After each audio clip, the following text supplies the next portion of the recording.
Olawu did not understand why her umama wished for a boy. She and her sister Ugami did as their umama asked. They cleaned and cooked as she desired. They planted seeds in the garden. They sewed and mended their clothes, gathered water from the river, and buried their waste in the sand, all at their umama's word. Not once did Olawu waver. Not once did it seem to matter.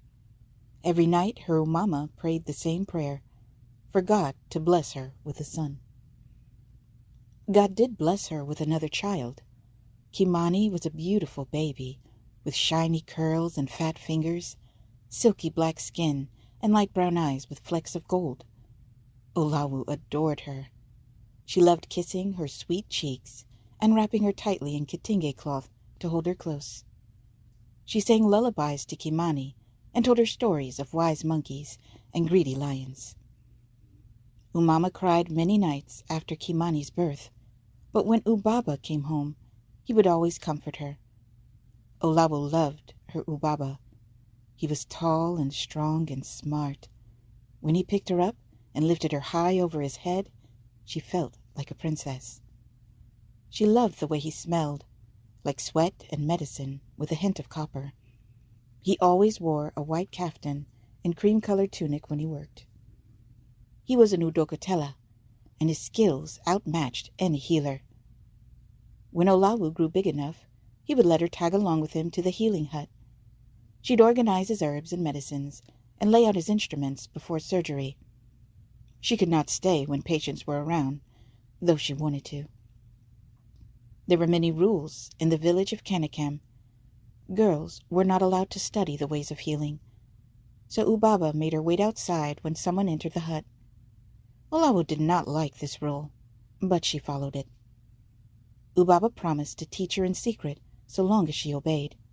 He taught her and her sisters to read and write, another thing girls were not allowed to do.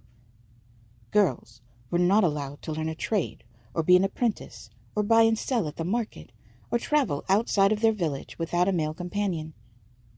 In Kanakam, there were 3 groups of people. The merchants owned cows and land and controlled the buying and selling in the market. Craftsmen were the second and included builders, potters, carpenters, and those with special skills. The third group were the poorest in Kanakam. They were families with no resources, or more often no men. They were not treated much better than the slaves captured by rival tribes in other places. These were called Putagi in her village, and though women were not allowed to work for wages, Putagi women would often do hard labor, working the crops for the merchants, herding cows, or performing other undesirable tasks in exchange for food. Olawu did not give much thought to these things. She had Ubaba. He took care of her, Umama, and her sisters with so much love and kindness that the outside world did not matter. He sang songs to them so silly they drew laughs even from Umama. He was Olawu's sun and moon and stars, her hero. He never turned anyone away. Umama would chastise him when he would work for free, especially when he helped the Putagi.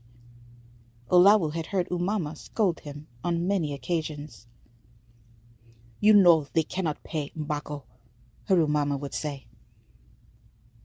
"God would not allow me to sleep if I refused to help one of his children, Fazila." Umama would cluck at Ubaba's reply, but say no more, and Olawu would smile to herself, knowing that Ubaba had done the right thing. He always did the right thing. She vowed one day she would be just like him.